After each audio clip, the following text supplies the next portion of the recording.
So, magagawa na tayo na or lalagay na natin yung ating apple jam sa loob ng ating mga bote na ininit natin sa oven. So, ngayon, bugasan ko lang yung aking spicula or ano ba tawag nito. Itong yellow na to, itong silicone na to para madali mo siya kukunin sa lalagyan. Oo. And this time, dahil nga madami-dami yung ating jam, ito yung gagamitin ko upang pangtanggal. At ito naman ay pugasan natin mamaya. Pero, ang gagawin ko ay, sana yung aking strikta. Kailangan ko ng salaan. Hi guys! Thank you for watching. So, ngayon, hinuhugasan ko yung aking salaan. Yung aking trifta. Yung tinatawag sa kanila sa German. So, ito yung trifta nila guys. Oh. Yun, ito yun. Yan. Trifter daw, trifter. So, Diyos ko, ang dami kong nagawa na naman today. Alam niyo ba yung apple ko? Ang tagal ko yan nagbalatan at ang tagal ko siya nabalatan at ang tagal ko din siya na tanggalin na natin lahat ng bote para isahan lang. Ayan, natanggal ko na. Ito na yun guys, ito na guys, ito na guys, ito na mga bote natin. Tinanggal ko na sa oven, inisa ko na kasi para mas madali kasi tatagal tayo pag paisa-isa no? Thank you guys for watching. Ito yung mga glass natin. At ito yung ating apple jam. So, i-fill up na natin. O, i-fill. Anong tawag doon guys basta makalat. So, dito tayo banda. Ay, hindi rin pwede. Hindi rin siya pwede. So, dito lang talaga siya. Ayan. Ayan, o. Fill up lang natin yan. Or, this area. Ganon lang kaganda. Wait lang. Kumukuha ko ng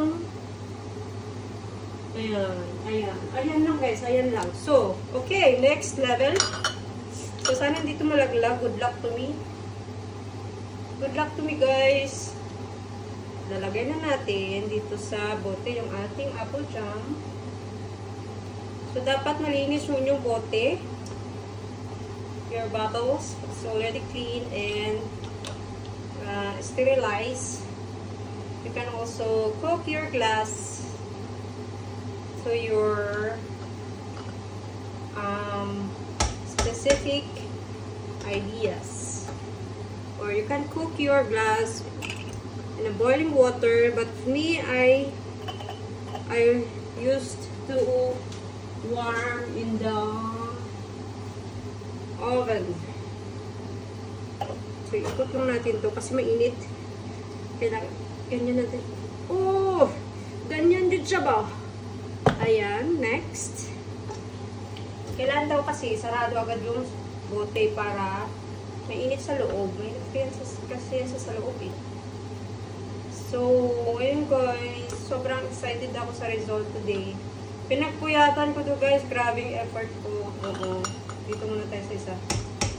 Grabe yung effort natin para nang ma-achieve yung ating magandang apple jam today.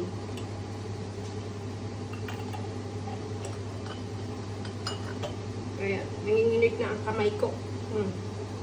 Ayan. Ayan, oh. Ayan. Ikot pa. Ikot. Iikot at iikot. Ayan, mainit na yung aking malaking kaldero guys. Nagre-reklamo na siya. Alam niyo ba yung aking salaan? Binutasan ko talaga ito siya ng malaki kasi pag maliit yung butas niya, hindi papasok yung hindi siya papasok. Kaya binutasan ko talaga siya ng malaki ba? Ay! Malaglag. Matumba. Kaya matumba dahi. Wawa naman oh. Kasi inis ako na eh. Magsasarado din yan mamaya kusa guys. Kasi lulutuin ko yan ulit sa kumukulong tubig. Ayan, kumukulong tubig talaga. Lutuin natin. So, I think, sobra yung ating glass ngayong araw sa paggawa ng jam. Pero okay lang yan. Kasi, mas maganda yung sobra kaysa sa kulang yung inyong bote. Kasi mag-start na naman kayo ng second init ng battle. So, ayan, lagay natin muna dyan kasi nga wala tayo space. Yung kitchen namin guys, maliit lang kasi.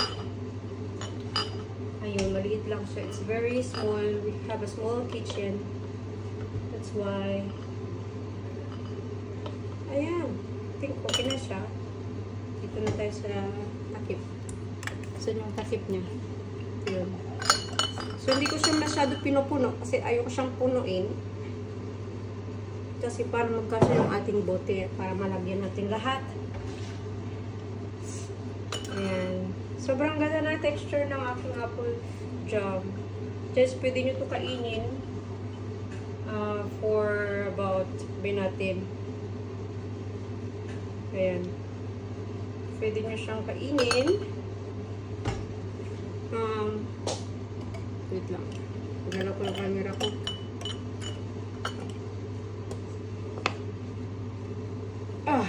Ang ganda ng kulay nito. Strawberry itong laman eh. Wala na. Maganda kasi magsabi na, may napanood akong video, sabi daw, ang maganda daw na iba-vacuum or gagawin na pang jam na mga bote, mga ganito yung level niya, blue yung level. Kasi, bina-vacuum niya talaga yung bote pag anuhin nyo na siya, lulutuin nyo sa mainit na tubig. Kaya, nakuha ko yung tips na yan dun sa babae, sa Google ko siya na, sa Google ko yun nabasa. Yung tips na yun, sa parang video yun. Video yun siya, guys. Oo. So, paano natin siya kukunin? Ipuno siya ng, bote. So, lahat red. lahat na. Ayoko siya. Kasi sterilize yung ating bote. Ayoko siyang ihahawakan sa bunganga.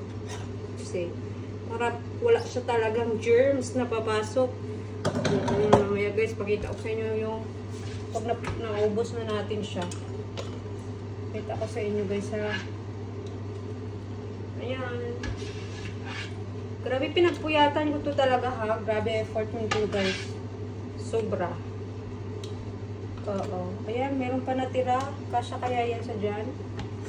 Kasya pa. Tapos yung the rest, kainin natin. So I think hindi ko na kailangan yung spicula. Ayun. Ayun. So, yung the rest nito dito sa kaldero ay kakainin natin. Oo. Ayan. Hi, guys! Diyan pa rin kayo, guys. Grabe na yung salita ko dito. Diyan pa rin pala kayo. Oh. Ayan! That's it! Alam, dami ko talagang glass. Look! 1, 2, 4, 6, 8, 10. Grabe. So, 10 pa ang natira. Anong ang gagawin natin? So, gagawa tayo ng idea. So, ngayon ay, I think, unahin ko ito muna yung mga jam. Pero itong mga bote, gagamitin ko siya. Dahil nga sa ano namin, sa, tawag doon sa aming garden, marami kami doong celery, yung parang, yung buo siya na celery. Tapos, pwede mo yun siya hiwain ng pa-square. Tapos, pwede mo din siya yun nga lang, wala akong sauce. Gagawa din ako ng food nun. It's so difficult. Kaya yan, kaya. Unahin lang natin yung pakita ko sa inyo guys yung aking nagawang jam. Ito na po yung ating jam. This is the apple jam that I had here. I finished. So, yung buti mamaya gagawan ko ng paraan yan. So, meron tayo ditong apple jam. 1, 2, 3, 4. Bilang natin. Titingnan nyo guys ha. Bilang nyo din dyan. Ayan o, yung ating apple jam. Diba? Meron tayo dito ang apple jam. Yan, ang gaganda ng ano nyo, all bote. 1, 2, 3, 4, 5, 6, 7, 8. Uy, wow. 8 pieces. Look at that. So beautiful. Ang dami kong nagawa, guys. I have my apple jam and also my squash jam. And now, I will put here in my cooking lutuan ang tawag dyan. Wait lang guys. Pakita ko sa inyo. Yan o. Naghihintay siya. Diyan, I'll put there. Diyan natin siya lulutuin. So, dahil makalat ang kusina, lagay natin dyan guys yung ating yan, pakita ko sa inyo guys. Siyempre, dahil mainit na yan siya guys, kumukulo na yung 90 grad na yan siya eh. Ayan, ngayon ay the next level na tayo. Ilalagay ko na dyan isa-isa yung ating nagawang mga jam. Ayan, ready na ba kayo guys? Ako'y ready na! Let's do it! Let's do it, guys. So, isa. Yung unahin ko siya, I will do first my apple jam. This is my apple jam. It's so nice. The color of my glass. Red, I have violet. Yung ganda ng level niya. Diba ang ganda, guys, ng level? Ayan. Mamaya, pag kulang yung tubig, we will put some water then. But I think the water is enough because yesterday I used this also for my vegetables to preserve my vegetables. I didn't tawag doon, live in my YouTube, but in my Facebook, Merlin Laube and Merlin Maribay and also Merlin and also Filipino German vlog. I have also a page guys, Filipino German vlog. Okay. Now the next one is my squash jam. Yan guys, so kita nyo yan, gabula-bula siya.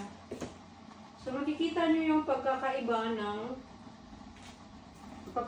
ng ating squash jam at yung ating apple jam. So, next level na tayo. Ang ganda ng level niya. So, I think kasha yan siya dyan. Oh, we'll see kung magkasya ba yan siya lahat. Kailangan kasi matakpan ang init ng tubig. Kailangan matakpan yung ating glass. Matakpan siya. Napasok na kaya ako. Tapos sana wag ako mapasok ulit. Alam niyo yun guys, masakit mapasok. Oo, para kang sinaktan ng asawa mo. Ganon. Ay, tubig na init. Muntik na mapasok. Sobrang hirap. Kayod ba? Kayod jud. Yan.